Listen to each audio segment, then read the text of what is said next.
سوچ رہی ہوگی, اللہ کے ساتھ اپنا رابطہ کر رہی ہوگی کہ اللہ تعالیٰ نے حلیمہ کو بھیج دی. ٹھیک ہے آپ لے جائیں, حالات آپ کے سامنے ہیں, گھرانہ آپ کے سامنے ہے, باپ اس کا فوت ہو چکا ہے, ٹھیک ہے, نہیں ہم لے جائیں گے اس کو.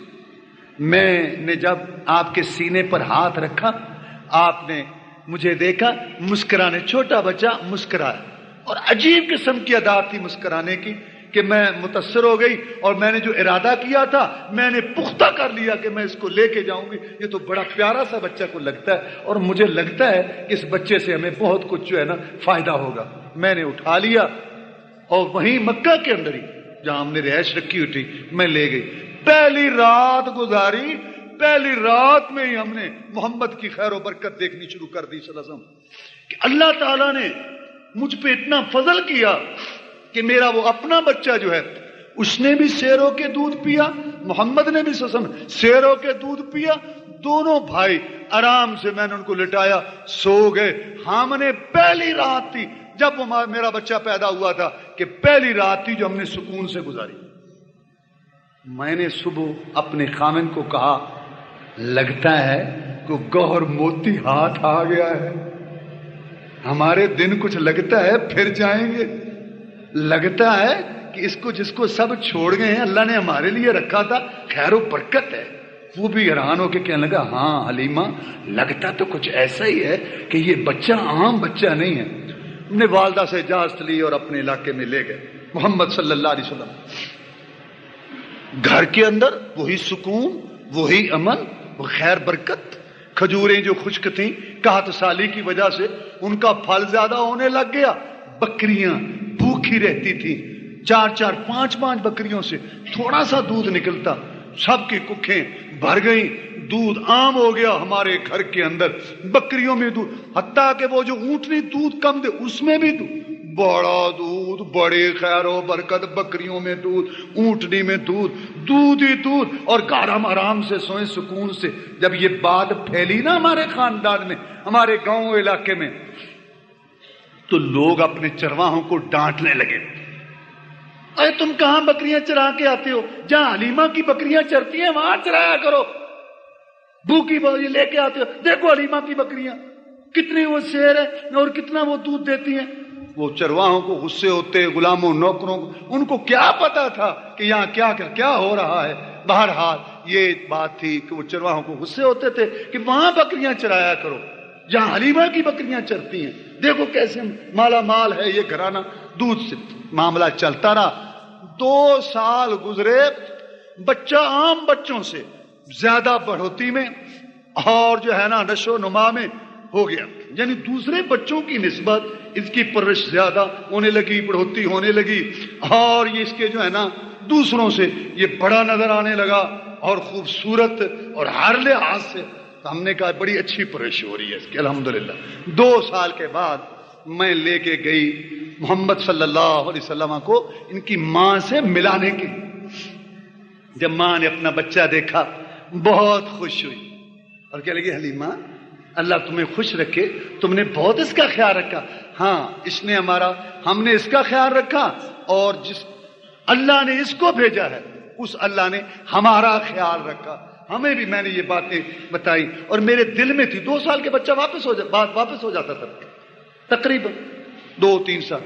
میرے دل میں بات تھی, میں نے کہہ دی کہ میرا دل کرتا ہے. ویسے میں نے ان کی ماں کو تو بات یہ کہی نا کہ میرا خیال ہے یہ بچہ اچھی نشو و نما میں ہے, یہاں شہر کی فضا بیماری جو ہے اس کو کمزور نہ کر دے. میرا خیال ہے ابھی آپ اس کو میرے پاس ہی رہنے دیں. بات تو میں نے یہ کی, لیکن میرے دل میں یہ بات تھی کہ ابھی بچہ ہمارے پاس رہنا چاہیے اور خیر و برکت جو ہے اللہ تعالیٰ ہمارے گھر میں رکھے اور اس سے ہم فائدہ اٹھا لیں. اصل بات میرے ذہن میں یہ تھی. میں پھر ماں نے خوشی سے اجازت دے دی, میں پھر واپس لے آیا.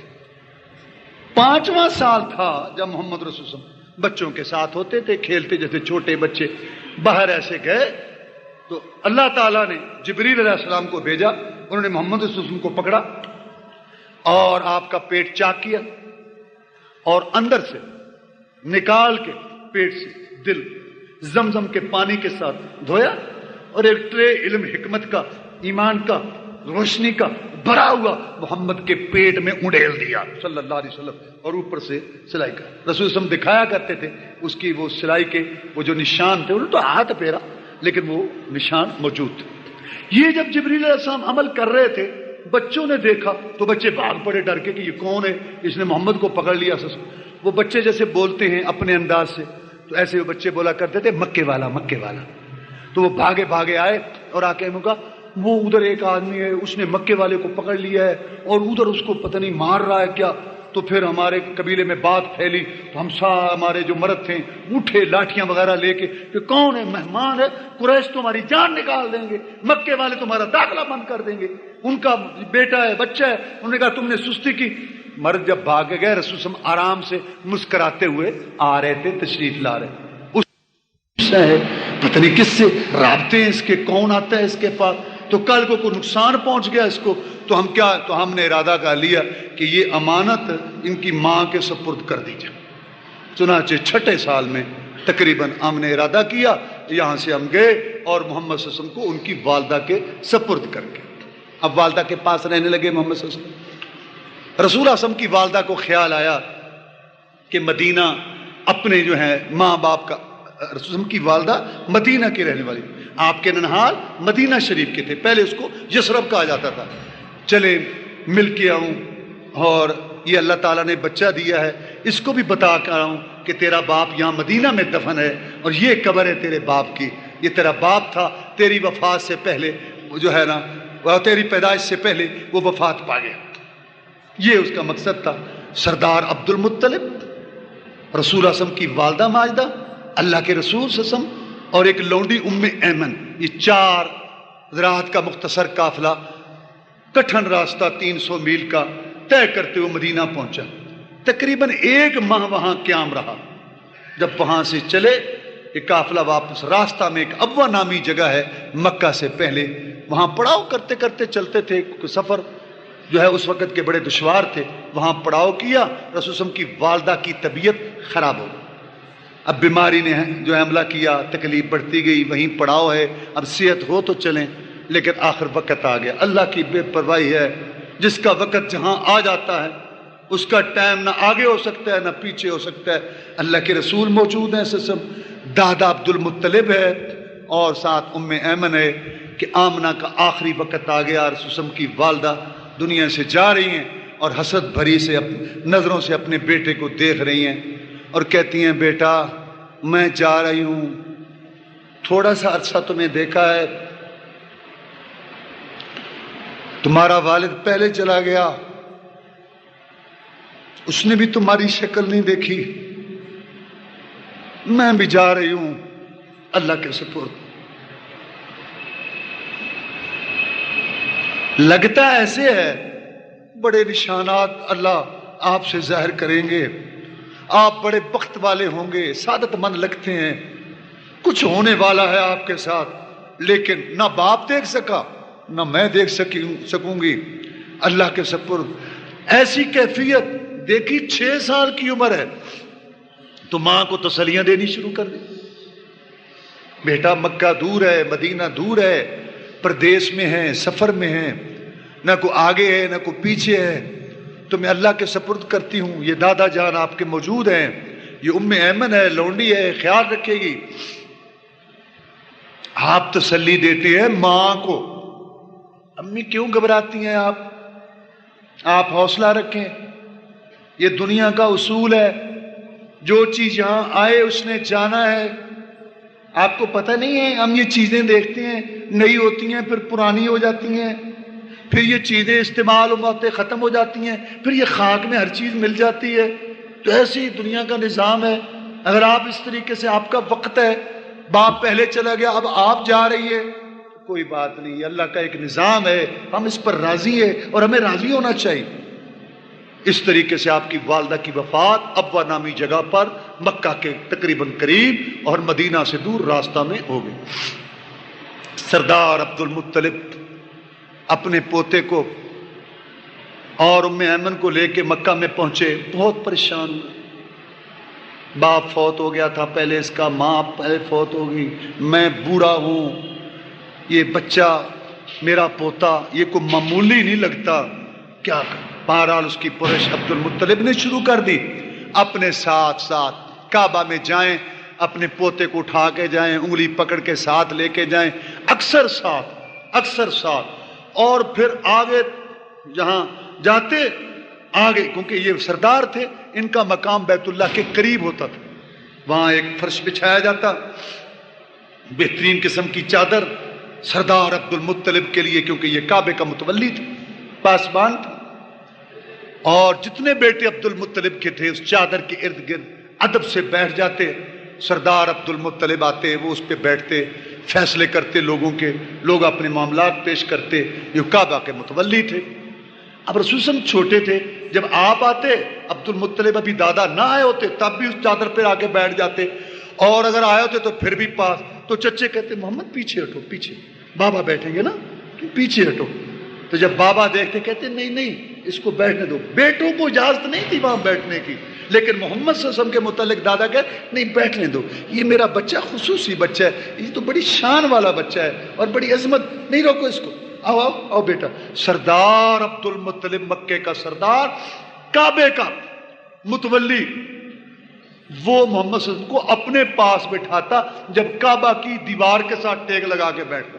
شاید اللہ تعالیٰ یہ کام کرواتا عبد المطلب سے دنیا کو بتانے کے لیے کہ اسی نے تو کعبہ کی پاسبانی کرنی ہے، اس کو کیوں پیچھے ہٹاتے ہو، یہ تو کعبے کا پاسبان ہے، کعبے کی پاسبانی اس نے کرنی ہے. بالآخر 8 سال کی عمر ہوئی تو سردار عبد المطلب بھی دنیا سے جانے لگا. اس کا بھی وقت آ گیا. اس کو ایک اپنے جانے کا غم، ایک اپنے پوتے کا غم. اپنی اولاد میں سے ابو طالب کو بلایا، کہا بیٹا تمہیں سارے معاملے کا پتہ ہے، بھائی کا جانا، عبداللہ کا رخصت ہونا، اس کا بیٹا ہے، ماں بھی نہیں ہے اس کی، بیٹا باپ بھی نہیں ہے اس کا، میرے ساتھ مانوس تھا، میں ہر وقت اس کو اٹھائے رکھتا، پاس بٹھاتا تھا، کھانا کھلاتا تھا، پاس سلاتا تھا. کعبہ ملے، میرے بیٹے میرے ساتھ وعدہ کرو اس کا خیال رکھو گے، پوری حمایت کرو گے اور اس کی حفاظت، تربیت، پرورش، ہر طرح کے اس کی جو ذمہ داری کا عہد کرو میرے ساتھ، تم میرے بیٹے ہو. کہا بابا آپ بے فکر ہو جائیں، یہ میرا بیٹا ہے، میں اس کا خیال رکھوں گا. ابو طالب نے پھر حق ادا کیا. وہ تو قسمت تھی ابو طالب کی کہ اس کو ایمان نصیب نہ ہوا، لیکن حمایت میں، حفاظت میں، نگرانی میں، تعلیم میں، تربیت میں، محمد کے لیے غصہ کرنا،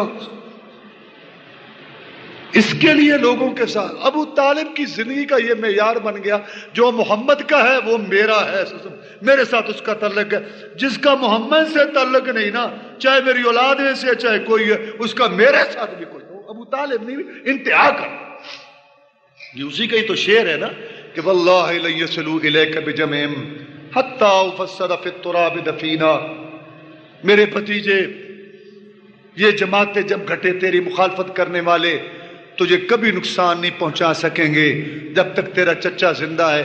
مر گیا، مٹی میں دفن ہو گیا، چلا گیا، پھر کا پتہ نہیں ہے. اپنے جیتے جی تجھ پہ کوئی کسی قسم کی جو ہے نا آنچ نہیں آنے دوں. اس طرح رسول اللہ صلی اللہ علیہ وسلم کی تربیت پرورش ہوئی، ایک آج سے آگے، دوسرے میں، دوسرے سے تیسرے میں منتقل ہوئے. بالآخر جب آپ جوان ہوئے، جفا کشی والی زندگی آپ نے اختیار کی، محنت والی. بکریاں آپ نے چرانی شروع کر دی، مکہ والوں کی بکریاں چرائیں. کچھ بڑے ہوئے، سوچا چچا نے دادا سے وعدہ کیا ہے، وہ نبھا رہا ہے، چچا کی بھی اولاد زیادہ ہے، بیٹیاں بھی ہیں، بیٹے بھی ہیں، اور حالات کی تنگی ہے، کیوں بوجھ بنوں. کیا محمد کی سوچ تھی صلی اللہ علیہ وسلم. تو بکریاں چرانی شروع کر دی. چچا میں بکریاں، مکہ والوں کی بکریاں نہ چراؤں، مجھے انہوں نے پیشکش کی ہے تو یہ میں بکریاں چراؤں. کہا بھتیجے گزارا ہوتا ہے بات نہیں، چچا مجھے جا. بکریاں چراتے تھے. جب اللہ کے رسول نبی ہو گئے، رسول ہو گئے، ساتھیوں کے ساتھ ایک جہاد کے سفر سے واپس آ رہے تھے، ساتھیوں کو آپ نے ٹائم دیا، موقع دیا کہ ذرا گھوم پھر لو، پڑا ہوئے ذرا گھوم پھر لو، تفریح، یہ درخت ہیں یہاں سے پیلو کے پھل وغیرہ کھا لو، ذرا آرام کر لو. آپ بھی ایک جگہ کھا رہے تھے درخت سے پیلو، یہ جو ون کا درخت ہے نا جس کی یہ مسواکیں ہوتی ہیں، اس پہ درخت پہ لگتے ہیں پیلو کے. یہ مختلف رنگ کے ہوتے ہیں، سفید بھی ہوتے ہیں، سرخ بھی ہوتی ہیں، سیاہ بھی ہوتی ہیں. سیاہ زیادہ میٹھے ہوتے ہیں. تو آپ نے اپنے ساتھیوں کو کہا علیکم بالاسود، یہ پیلو جو ہے نا تم پھل کھا رہے ہو لوگ، سیاہ سیاہ کھاؤ، سیاہ سیاہ، یہ بڑے اچھے ہوتے ہیں اور بڑے میٹھے ہوتے ہیں. صحابہ کرام رضوان اللہ علیہ مجمعین نے تعجب سے پوچھا جناب آپ کو کیا پتا پیلو کا، یہ کون سی پیلو کا درخت اچھا ہوتا ہے؟ کہ لگتا ہے جیسے بکریاں چراتے رہے ہو. یہ تو بکری والوں کو پتا ہوتا ہے جنہوں نے جگہ جگہ گھومنا ہوتا ہے، ایک ایک جگہ پہ، اور درختوں کے ایک ایک سے واقف، اور ان کے پھلوں اور ان کی تاثیر خاصیت اور بوٹیوں سے واقف ہوتے ہیں، جو جنگلوں میں جن کی زندگی بسر ہوتی ہے. لگتا ہے جیسے آپ بکریاں چراتے رہے. اللہ کیا تواضع تھی محمد میں صلی اللہ علیہ وسلم، حالانکہ ان کو پتہ بھی نہیں تھا. تو آپ نے یہ نہیں ہے کہ بات چھپائی ہو کہ نہیں اب مجھے اللہ، ہاں میں نے بکریاں چرائی ہیں، میں مکہ والوں کی بکریاں چراتا تھا، وہ مجھے چند کی رات دیتے تھے، مجھے یہ مزدوری ملتی تھی، میں مکہ والوں کی یہ مزدوری کرتا تھا اور میں بکریاں چراتا تھا. میرے ساتھیوں میں نے بکریاں چرائی ہیں، اور اللہ کا ہر نبی جو گزرا اس نے بکریاں چرائی ہیں، میں نے بھی چرائی. تو اللہ کے رسول صلی اللہ علیہ وسلم اللہ تبارک و تعالیٰ نے کچھ کام بھی لیے اس دور میں. آپ کی سوچ فکر، اصابت فکر، ارادہ کی پختگی، تواضع عاجزی، ہمدردی خیرخواہی کا جذبہ، جیسے کہ سارے جہاں کا درد میرے دل میں ہے، ان اوصاف کی وجہ سے آپ نمایاں ہو گئے لوگوں میں. لوگوں کا آپ سے پیار اور آپ کی محبت جو ہے وہ بہت بڑھ گئی. مکہ والوں نے ایک معاہدہ کیا قبائل میں. اس کا سبب یہ بنا کہ ایک زبید نامی شخص مکہ میں آیا، اس سے کام لیا ایک قبیلے نے لیکن مزدوری نہیں دی. سودا کیا، اس کے پیسے جو ہے وہ رکھ لیے. بڑا افسوس ہوا مکہ والوں کو. تو پھر ایک معاہدہ ہوا جو حلف الفضول کے نام سے مشہور ہے تاریخ کے اندر، سیرت کے اندر، کہ بھئی جو مظلوم ہوگا اس کی مدد کریں گے، جو کسی کا حق دبائے گا اس سے حق لے کے دیں گے، یہاں کوئی ظلم ستم نہیں ہوگا. رسول اللہ فرماتے ہیں میں بھی اس معاہدے میں شامل تھا اور مجھے بڑی خوشی ہے کہ میں اس معاہدے میں شامل تھا جو عبداللہ بن جدعان کے گھر میں ہوا تھا. میں آج اسلام کے بعد جب اسلام آ چکا ہے اب بھی میں اس معاہدے کو اچھا سمجھتا ہوں. اگر آج اسلام کی حالت میں اس دور میں بھی مجھے ایسے معاہدے کی طرف بلایا جائے جو مظلوم کی حمایت کے لیے ہو تو میں محمد صلی اللہ علیہ وسلم اس میں بھی شامل ہوں گا. اور وہ جو میں نے معاہدہ کیا تھا وہ مجھے سب سے زیادہ پسند ہے. مجھے عرب کا سب سے قیمتی مال سرخ اونٹ اتنے پسند نہیں ہے جتنا مجھے وہ معاہدہ پسند ہے جس میں شریک تھی. تجارتی قافلے جایا کرتے تھے شام کے اندر. مکہ میں ایک بڑی مشہور عورت تھی، بڑی مالدار اور بڑی معزز عورت ختیجہ. اس کا مال لوگ لے کے جایا کرتے تھے شام میں مزاربت کے طور پر، اور نفع میں پھر شراکت ہوتی تھی. جب اس نے رسول اللہ صلی اللہ علیہ وسلم کی جفا کشی، محنت، تواضع، امانت، صدق، وفا، ہمدردی، خیرخواہی، دوسرے کا خیال اور دوسرے کا احساس، یہ اوصاف سنے نا تو اس نے آپ کو پیغام بھیجا کہ میرا مال اگر آپ لے جائے شام میں تجارت کے لیے تو میں آپ کو یہ مال دیتی ہوں، تو آپ تجارت کریں، نفع میں اتنا حصہ آپ کا ہوگا. رسول اللہ صلی اللہ علیہ وسلم نے اپنے چچا سے مشورہ کیا، انہوں نے کہا بڑی غنیمت کی بات، یہ عورت اس کا مال لینے کے لیے تجارت میں تو بڑے بڑے لوگ انتظار کرتے ہیں، وہ خود پیشکش کر رہی ہے. تو رسول اللہ صلی اللہ علیہ وسلم اس کا مال لے کے، اس کا غلام تھا میسرہ اس کے ساتھ، اور بھی قافلہ مکہ سے جا رہا تھا، شام میں گئے بیچنے کے. لیکن منڈی میں جب آپ نے کھجوروں کے ڈھیر لگائے تو وہ دو تھے. کہا لوگوں یہ کھجوریں ہیں، مکہ سے آئی ہیں، اس کا یہ ریٹ ہے، یہ ہے بھاؤ ہے. یہ کھجوریں بارش ہو گئی تھی بھیگ گئی ہیں، یہ کھجوریں صحیح نہیں ہیں، کھانے کے اتنے قابل نہیں ہیں، ذرا اس سے ہلکی ہیں، بارش کی وجہ سے بھیگ گئی تھی نا، اگر کوئی لینا چاہے اس بھاؤ وہ مل جائے. لوگ حیران تھے، ایسا تاجر تو کبھی دیکھا ہی نہیں. ایسا تاجر بھی ہوتا ہے؟ کیسا تاجر ہے؟ کھجور علیحدہ علیحدہ کر کے بتا رہا یہ کھجور یہ کھجور یہ. ابھی نبوت رسالت نہیں ملی تھی، پیغام نہیں آیا تھا. کیا محمد کی سوچ تھی اور کیا امانت اور صداقت تھی. باقی راستہ میں ان کا جانا آنا جو غلام نے دیکھا، خاموشی، دوسرے کا احساس، ہر لحاظ سے مال کا دھیان رکھنا، ضائع نہ ہو، مال کو نقصان نہ پہنچے، مال کا خسارہ نہ ہو، مال کا ان کو فائدہ ہو، مجھے بھی فائدہ ہو. یہ سارے جب خیالات دیکھے اور سارے یہ اعمال دیکھے تو غلام نے آ کے خدیجہ کو بتایا کہ یہ تو آدمی عجیب ہے. بڑی تعریف کی اور بتایا یہ کیسا ہے, ایسا تو میں نے آج تک دیکھا ہی نہیں. خدیجہ نے یہ باتیں سنی اور بھی مال دیا اور بالآخر بعد میں نکاح کا پیغام بھی بھیج دیا. وہ عورت جس کو مکہ کے بڑے بڑے رئیس اور بڑے بڑے سردار پیغام بھیجتے تھے اور وہ انکار کر دیتی تھی, اس نے خود پیغام بھیجا محمد رسول اللہ صلی اللہ علیہ وسلم کی طرف کہ میں آپ سے شادی کرنا چاہتی ہوں. آپ نے اپنے چچوں سے مشورہ کیا. بالآخر دونوں خاندانوں نے بیٹھ کے, بزرگوں نے آپس میں مشورہ کر کے آپ کی شادی حضرت خدیجہ الکبریٰ رضی اللہ عنہا سے ہو گئی, جبکہ آپ کی عمر 25 سال تھی اور خدیجہ کی عمر 40 سال تھی اور وہ 2 دفعہ بیوہ تھی. آپ سے 15 سال بڑی تھی اور آپ نے اس سے شادی کی اور 25 سال خدیجہ کے ساتھ گزار دیے. 50 سال تک محمد کی اور شادی نہیں ہوئی صلی اللہ علیہ وسلم. اللہ تعالیٰ نے ابراہیم کے علاوہ ساری اولاد اس خدیجہ سے دی. بڑا بیٹا پیدا ہوا قاسم, جس کی وجہ سے آپ کی کنیت ابو القاسم. پھر اللہ نے لڑکیاں دی, زینب, رقیہ, ام کلثوم, فاطمہ, عبداللہ. عبداللہ کا لقب ہے طیب بھی طاہر بھی. اور ایک بیٹا ماریہ قبطیہ سے تھا, ابراہیم. یہ آپ کی اولاد. بچے چھوٹے بچپن میں ہی فوت ہو گئے, لیکن بیٹیاں جوان ہوئیں, انہوں نے اسلام کو پایا, رسول اللہ صلی اللہ علیہ وسلم پر ایمان لائیں اور سب بیٹیاں رسول اللہ صلی اللہ علیہ وسلم کی زندگی میں ہی وفات پا گئیں سوائے فاطمہ کے. وہ آپ کی وفات کے 6 ماہ بعد فوت. ایک اور واقعہ رسول اللہ صلی اللہ علیہ وسلم کے ذریعے بڑا عجیب ہوا. نبوت رسالت سے پہلے 35 سال آپ کی عمر تھی. اس وقت کعبہ کی نئے سرے سے تعمیر ہوئی. عمارت بسیدہ ہو گئی تھی, اس کو دل لگ گیا تھا. نئے سرے سے مکہ والوں نے مکہ کی تعمیر کرنی چاہیے اور یہ شرط رکھی کہ اس میں سود کا پیسہ, رنڈی کی کمائی اور دھوکے جوئے والا غلط پیسہ نہیں, حلال کا پیسہ اس میں استعمال ہوگا. اور تعمیر شروع ہوئی. تعمیر ہوتی رہی. سارے قبیلے شرف محسوس کرتے تھے, عزت محسوس کرتے تھے کہ کعبہ کی تعمیر میں حصہ لے. سب جو ہیں وہ تعمیر کر رہے تھے. رسول اللہ صلی اللہ علیہ وسلم بھی اس میں شامل تھے. حجر اسود پر آ کر ہر قبیلہ اپنا اپنا ڈھیر لگا کے بیٹھا تھا پتھروں کا اور اپنا اپنا مٹیریل لے کے بیٹھا تھا. سعادت سمجھتے تھے کہ اللہ کے گھر میں ہم حصہ ڈالیں.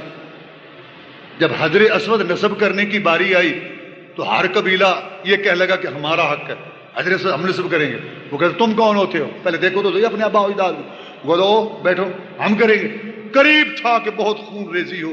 بالآخر ایک سمجھدار نے کہا کہ یار لڑو نا, اب شام ہونے والی ہے, چھوڑ دو معاملہ. کل صبح جو سب سے پہلے یہاں آ جائے اس کا فیصلہ سب کو قبول ہوگا. سب نے کہا ٹھیک ہے ٹھیک ہے ٹھیک ہے. اور یوں یہ اس وقت معاملہ طے ہو. رسول اللہ صلی اللہ علیہ وسلم کو کوئی پتہ نہیں اس بات کا کہ یہ بات ہوئی ہے. آپ تو اکثر کعبہ میں جاتے اور صبح اٹھ کے جاتے. جب آئے ہر شخص کی یہ خواہش تھی کہ میں پہلے جاؤں. جو بھی آیا دیکھا کہ آگے محمد ہے صلی اللہ علیہ وسلم. صاحب نے جب دیکھا نا, انہوں نے کہا جال صدیق جال امین, او سچا آ گیا, سچا سچا آ گیا سچا. آپ کا لقب ہی یہ تھا, امین آ گیا امین, بس بس بس بس بس یہ آ گیا, یہ ٹھیک ہے جو یہ آیا. آپ نے پوچھا کیا بات ہے, انہوں نے معاملہ بتایا, یہ معاملہ. میں کہا اچھا. آپ نے چادر منگوائی, وہ بچھا دی. حجر اسود اٹھا کے چادر کے اندر رکھا.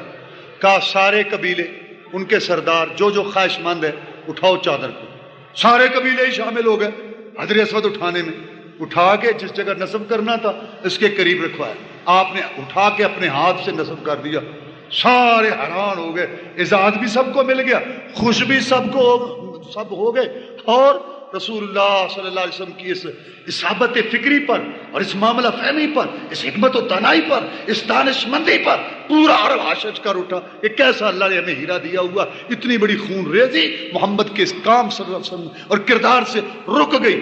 سچ کہا جس نے کہا کہ جو فلسفیوں سے حل نہ ہوا, نقطوروں سے کھل نہ سکا, وہ راز اس کملی والے نے سمجھا دیا چند اشاروں میں. وآخر دعوانا الحمدللہ.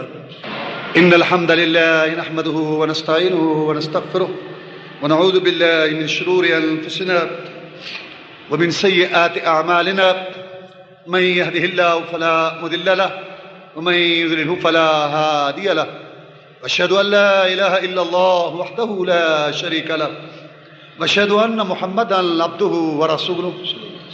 اما بعد فإن خير الحديث كتاب الله وخير الهدي هدي محمد صلى الله عليه وسلم وشر الأمور محدثاتها وكل محدثة بدعة وكل بدعة ضلالة وكل ضلالة في النار.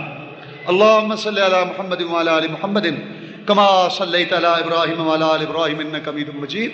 اللهم بارك على محمد وعلى آل محمد كما باركت على إبراهيم وعلى آل إبراهيم إنك حميد مجيد.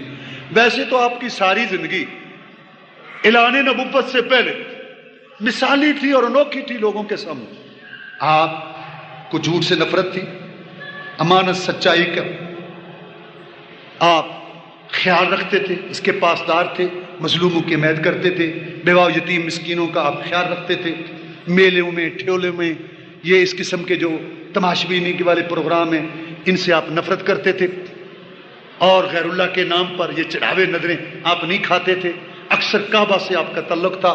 یعنی یہ تو بہت آپ کی زندگی تقریباً اعلان نبوت سے پہلے لوگوں کے سامنے تھی.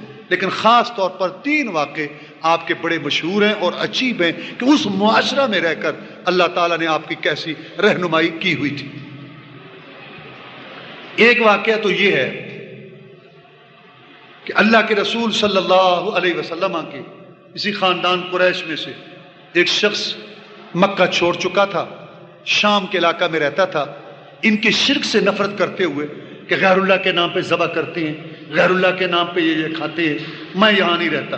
حضرت اسماء رضی اللہ تعالیٰ نے بیان کرتی ہیں، حضرت عائشہ صدیقہ رضی اللہ تعالیٰ کی بڑی بہن، کہ میں نے اس شخص کو دیکھا تھا. میں چھوٹی سی تھی، جیسے چھوٹی بچیاں بچے گھومتے پھرتے. میں کعبہ کے پاس آتی تو جب لوگ وہاں موجود ہوتے تو وہ ٹیک لگا کے کعبے کے ساتھ کھڑا ہو جاتا، کہتا مکے والوں تم سب ابراہیم کا دین چھوڑ چکے ہو، میں اکیلا ابراہیم کے دین پر ہوں. بس میں اللہ کے نام کا کھاتا ہوں، تم بتوں کے نام کا کھاتے ہو. مجھے یہ بتاؤ، بارش تو اللہ نے دی، اس کو جتنی سمجھ تھی، سبزہ اللہ نے اگایا، بکری نے اس کو کھایا، تو کس کا ہے یہ سارا کچھ؟ اللہ کا ہے. بارش بھی اللہ کی، سبزہ اگایا وہ بھی اللہ کا، زمین بھی اللہ کی، بکری بھی اللہ کی، ساری مخلوق اللہ کی. اور جب تم ذبح کرتے ہو تو لات منات عزا کا نام کیوں لیتے ہو یار؟ اللہ کا نام لیا کرو جس نے اس کو پیدا کیا. اسماء کہتی ہیں میں بھی سنتی مکے والے کہہ کے لگاتے، ہنستے، کیا باتیں کرتا ہے. جیسے آج کل توحید کی بات کرو تو لوگوں کو عجیب لگتی ہے، کوئی ادھر چلا جاتا کوئی ادھر چلا جاتا. بیوی اسماء کہتی ہے میں نے دیکھا تھا اس کو، وہ کعبے کی دیوار کے ساتھ ٹیک لگا کے یہ واز کرتا تھا، مکے والو ابراہیم کا دین تم چھوڑ چکے ہو، میں اکیلا ابراہیم کے دین پر ہوں اور کوئی نہیں ہے. بالآخر اکتا کے تنگ آ کے مکہ والوں کو چھوڑ کے، برادری قبیلہ چھوڑ کے ہجرت کر کے شام چلا گیا تھا. اس نے سنا تھا کہ وہ نبیوں کی زمین ہے، رسولوں کی سرزمین ہے، اور وہاں وہ کتاب کی بات ہوتی ہے، وہ اللہ کی طرف سے آیا ہوا دین لوگ بتاتے ہیں، تو وہاں چلا گیا تھا. میں نہیں کہتا یہ. کچھ عرصہ کے بعد یہ آیا، ابھی اعلان نبوت نہیں ہوا تھا، رسول وسلم کو نبوت رسالت کا پیغام نہیں آیا تھا. آپ کو پتہ چلا، آپ نے بھی قصہ سنا ہوا تھا کہ ایسا ایک آدمی چلا گیا، جیسے میرے خیالات ہیں اس کے بھی ایسے تھے. تو سب سے بڑا مضبوط رشتہ یہ دینی ہوتا ہے، ذہنی مانگی سب سے بڑا مضبوط رشتہ ہوتا ہے. آپ کو بھی اس کا انتظار رہتا تھا. جب آیا تو آپ نے دعوت کی اس کی کہ میرا ہم خیال ہے میں اس کی دعوت کروں. تو دعوت میں گوشت بھی تھا، اس نے نہیں کھایا، اور چیز کھائی گوشت. تو آپ نے پوچھا کہ چچا آپ گوشت کیوں نہیں کھاتے؟ بھتیجے راز ہے، میں آپ کو بتا دیتا ہوں. یہ جو مکے والے ہیں نا، یہ بتوں کے نام پہ ذبح کرتی ہے، ان کا نام لے کے ذبح کرتی ہیں، ان کے لیے چڑھاوے چڑھاتے ہیں، ان کے لیے وقف کرتے ہیں. میں مدت ہوئی ہے گوشت چھوڑ چکا ہوں. میں مکے میں ہوں نا جب، تو گوشت نہیں کھاتا. میں اللہ کے نام کا کھاتا ہوں محمد صلی اللہ علیہ وسلم. میں اللہ کے علاوہ کسی کے نام کا نہیں کھاتا. رسول نے فرمایا کھائیں، آپ یہ کھائیں. اگر آپ اللہ کے علاوہ کسی دوسرے کے نام کا نہیں کھاتے، میں محمد بھی نہیں کھاتا. میں نے خود ذبح کیا، پھر اس نے کھایا.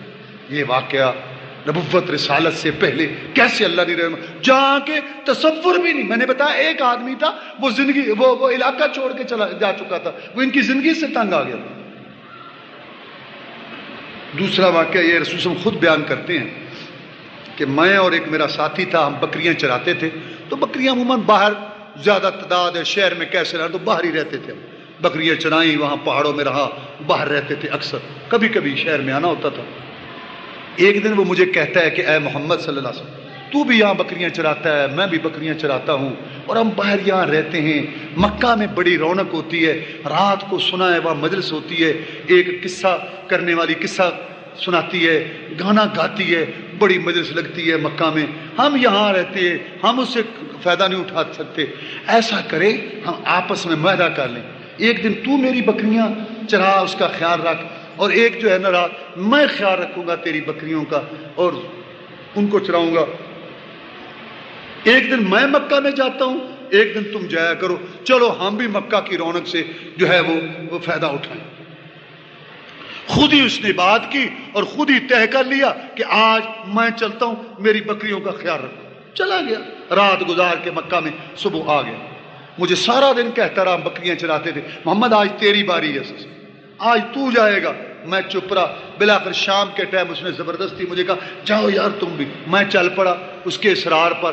ابھی مکہ کی آبادی شروع ہوئی تھی، مجھے دور سے آواز آئی، دور سے مجھے سمجھ نہیں آئی کہ کیا آواز ہے، مرد کی ہے یا عورت کی ہے، بس آواز آنی تھی، اللہ تعالیٰ نے میری سننے کی طاقت ساری جو ہے اپنے کنٹرول میں لے لی، اور میں وہاں بیٹھ گیا، اس کے بعد جو ہے مجھے وہیں نیند آ گئی، اور میں صبح اٹھا، وہاں سے واپس ہو کے میں اپنے ساتھی کے پاس آ گیا، میں گیا ہی نہیں۔ یہ کیسا واقعہ ہے، اللہ تعالیٰ نے آپ کی یہ حفاظت کی۔ تیسرا واقعہ یہ ہے کہ بیت اللہ کی جب تعمیر ہو رہی تھی، رسول اللہ صلی اللہ علیہ وسلم بھی اس میں شامل تھے، اب پتھر اٹھا کے لا رہے تھے، آپ کے چچے بھی شامل تھے، آپ کا خاندان شامل تھا اس میں، اب آپ نے وہ چادر باندھی ہوئی تھی، اب وہ ادھر سے پتھر اٹھاتے بھاری، کندھا ننگا تھا، یہاں رکھتے تو جسم کو بھی تکلیف تھی، ادھر سے چادر کو سنبھالتے، چھوٹے تھے، تو آپ کے چچا عباس نے کہا محمد صلی اللہ علیہ وسلم کیا پریشانی میں پڑے ہوئے ہو، چادر اتارو اور کندھے کے اوپر رکھو اور اس کے اوپر پتھر رکھو، لاؤ جلدی سے، ایسے لاؤ جیسے بچوں کو بڑے کہہ دیا کرتے ہیں۔ رسول صلی اللہ علیہ وسلم چپ رہے، وہ آگے بڑھے چچا، اور انہیں چادر کھولی اور چادر کندھے پر، کہا ایسے رکھو، پتھر اس کے اوپر، بھائی تم چادر کھولنا تھا، محمد کی چیخ نکلی اور بے ہوش ہو صلی اللہ علیہ وسلم۔ چچا پریشان ہوا، بھاگ کے چادر اوپر ڈالی، اس کے بعد محمد رسول اللہ کو کبھی کسی نے ننگی حالت میں دیکھا، تو اللہ تعالیٰ کی پرورش اور تربیت میں تھے وہ عظیم نبی جو اللہ تعالیٰ نے ہمیں دیا، اب اس کا خیال نہ رکھیں، اس کی قدر نہ کریں، جیسے کہ عام مسلمانوں کی عادت ہے، خاص طور پر پاکستانیوں کی، حکمران بھی اور عوام بھی، سیرت منائی جائے گی، سیرت جناب وہ فوج، یہ سیرت وہ، اور لیکن رسول اللہ صلی اللہ علیہ وسلم کا لایا ہوا قانون وہ پسند نہیں، چونکہ وہ پسند نہیں حکمرانوں کو بھی اور عوام کو بھی۔ عدالتیں مسلمانوں کی، ملک مسلمان کا، کلمے کے نام پہ حاضر ہوا، جج مسلمان، مدعی مسلمان، مدعا علیہ مسلمان، کیس پیش کرنے والے مسلمان، کیس مسلمانوں کا، لیکن فیصلے انگریز کے قانون پر۔ اللہ ہو گیا ناراض، اللہ ناراض ہو گیا، اللہ نے ہندو مسلط کر دی، جاؤ۔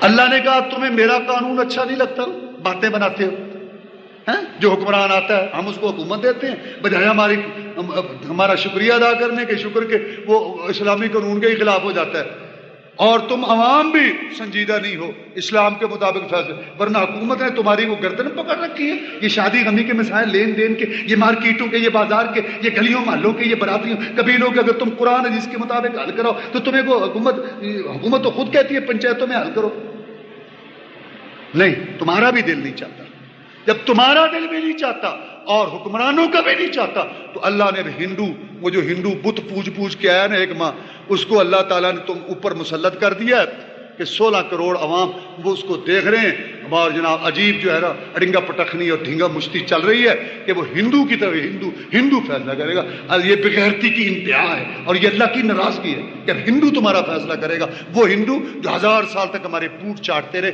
اب وہ اوپر حکمران بنا بیٹھا ہے، اب وہ جو کہے گا سب دیکھتے ہیں کہ یہ کیا کہے گا، وہ اندر وہ سوچتا ہوگا، اور ہندوستان کے ہندو بھی سوچتے ہوں گے کہ کیسی پاگل قوم ہے، پہلے ثقافت ہماری لے لی، رسم و رواج ہمارے لے لیے، پھر ایک دین بچا تھا، دین میں بھی وفات کے بعد تیسرے دن 7ویں دن 40 وہ بھی ہمارے طریقے لے لیے، اور یہ پھر عرس میلے، یہ جو سارے ٹھیلے ہمارے اپنا لیے، سارا کچھ تو یہ ہمارے والا کلچر، اب ان کی عدالتوں میں بھی ہم پہنچ گئے، اب حکم ہم ہندو کریں گے اور یہ عمل کریں گے، لا حول ولا قوت الا باللہ، اللہم نجنا من هذه الشياطين ومن هذه القوانين. اللهم اعز الاسلام والمسلمين، اللهم انصر الاسلام والمسلمين، اللهم انصر الجهاد والمجاهدين، اللهم اذل الشرك والمشركين، اللهم انا نجعلك في نحورهم ونعوذ بك من شرورهم، اللهم اشف مرضانا ومرضى المسلمين، اللهم اكفنا بحلالك عن حرامك واغننا بفضلك عمن سواك، اللهم انا نسألك العفو والعافية والمعافاة في الدنيا والآخرة، يا مصرف القلوب صرف قلوبنا على طاعتك، اللهم انا نسألك الجنة الفردوس، اللهم اجرنا من النار، اللهم انا نسألك علما نافعا وعملا متقبلا ورزقا طيبا. سبحان ربك رب العزة عما يصفون وسلام على المرسلين والحمد لله رب العالمين. دار الاندلس پیش کرتے ہیں اسلامی سی ڈی، اسلامی کیسٹ اور اسلامی کتب، MP3 فلٹر پر نئے ترانے اور تقاریر کی ریکارڈنگ. القادسیہ سی ڈی، کیسٹ اور کتب لائبریری، 4 لیک روڈ، چوبرجی چوک، لاہور. فون 72305449.